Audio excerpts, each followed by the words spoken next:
Black Sloper V8. You're watching JaybirdTV. Hello everyone, welcome to another episode. The first route I'll be climbing on are those orange juggy holds. Solid V2, V3. And as you can see, it starts down low and then works its way out right along the side of the arete there.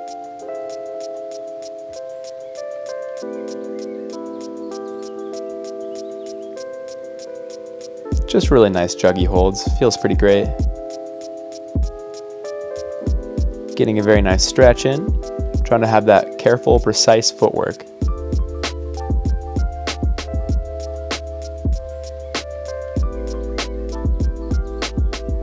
And topping it out there. Also, if you're wondering what is in the top left corner, it's actually the underside of the table near where I had my camera set up. So kind of made me look twice when I first saw it. Anyhow, with the down climb here, including the first climb, and moving on to the holds that are right next to it. Those black holds constitute a V4, V5. Uses those pretty rad, slopey holds. And this one starts along the side there.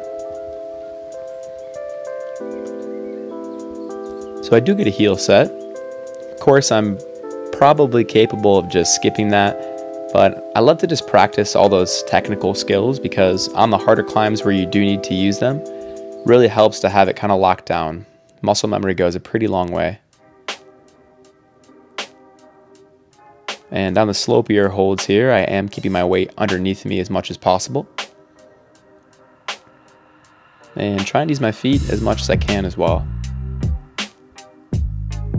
And getting a classic high foot there to stand up and finish out the V4, V5.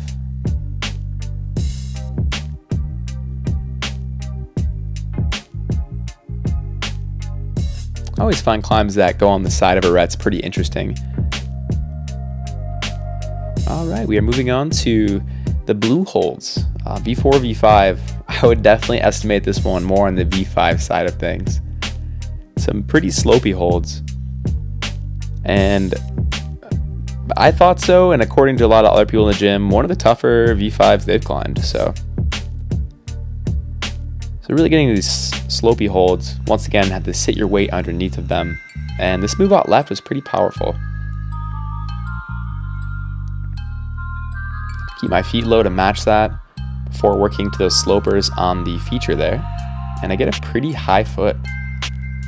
Slap on the heel and switch it to a toe so I can better rock my weight onto it. And using the foot chip there to then bump up to the very last holds. Definitely a little bit powerful, but it's a really fun climb. I'm always pretty big on slopers and pinches. I think they're just really fun to use, building that open-handed strength. So next up are those yellow holds, and this is my favorite route on this set.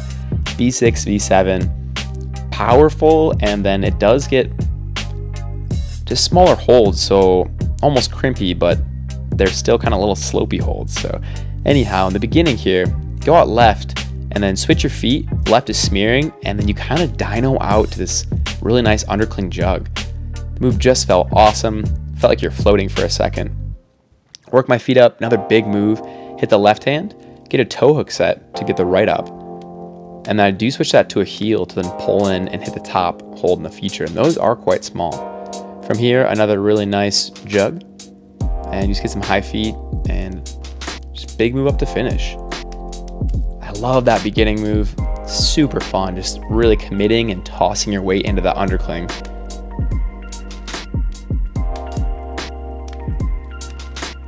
Next up are the orange holds, which is right next to it. Another really cool creative route. Especially the ending, I think, is quite impressive. So starting low, make the decision to go up left here.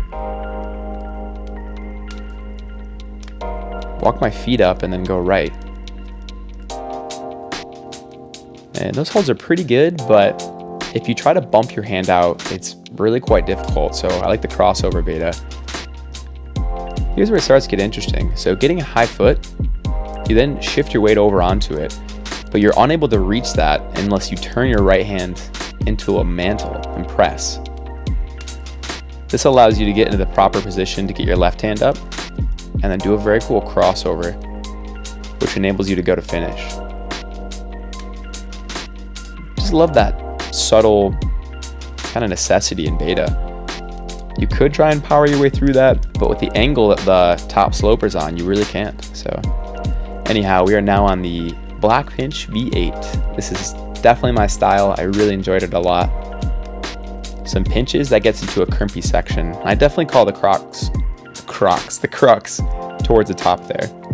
Anyhow, starting crossed over and going up right, then hit that undercling, which allows you to go out and hit those 2 slopey holds. And from here, just a big move out left, and then get a heel set.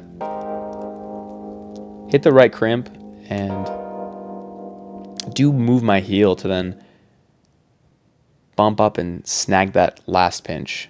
Here's where it does get a little powerful. So I get the left heel set, and it's really quite a reach to hit these crimps. So going out, crimping down pretty hard, and I just cut feet to readjust onto the crimp there and top it out. I was very psyched to get the onsite. I knew that was going to be a little more my style, but I wasn't sure how it was going to go, so I'm pretty psyched there. And the last route of this episode is going to be the Cryptic Orange V8. This was a really fascinating climb. Pretty beta intensive and a little more difficult than it looks.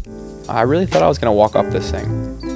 So I choose to get started with a high foot, and then I push into the wall and get my right foot up before matching. And I hit that rail left. Do a pretty difficult match, trying to get my index and middle finger and my right hand into the good spot, and I'm unable to do it at first. So getting set on where I hoped I would be, I try the next moves, and I choose to do a kind of big Gaston. So giving it another go here, I get set with very similar beta, the high foot and pushing, and I once again try to kind of match and power my way through this. There is another beta which we'll get into more in the next episode, but I'm often pretty stubborn and just want to do things my own way. So just feeling the move here. You'll notice when I do it in isolation there, I have my feet set differently, and I really walk them out pretty far. This allows me to really use that left hand. So here I start with my foot low instead of high. Switch it out, and then get really far over, just hanging off the one arm. This puts me in a much more proper position to match.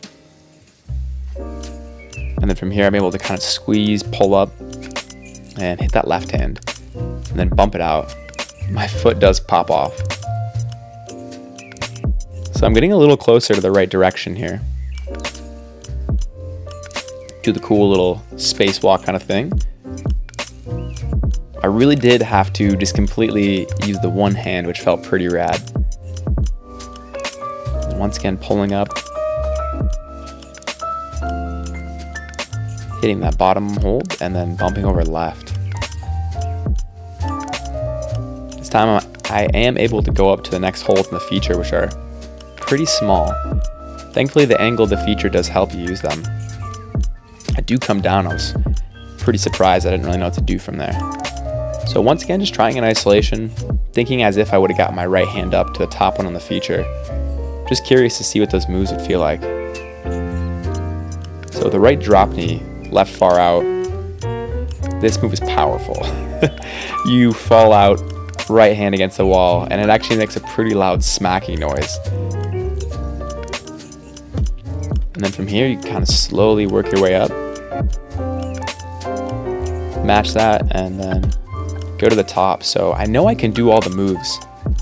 Kind of piecing it together here. However, I do have to make it all work. So last go of the session, I hit hit the left, walk my feet out.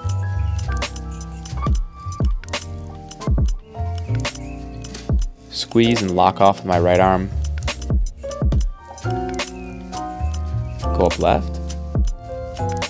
Bump it out left. Once more.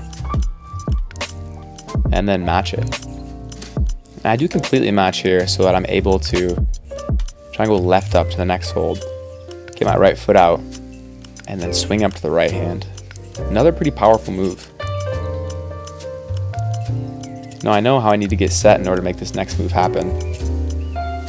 So I swing my feet up, and then from here try and generate that power to fall out right. But I am unable to hold it, so that is my last go of this session. Stay tuned for next episode for the send. Thanks for watching. Much love. Peace.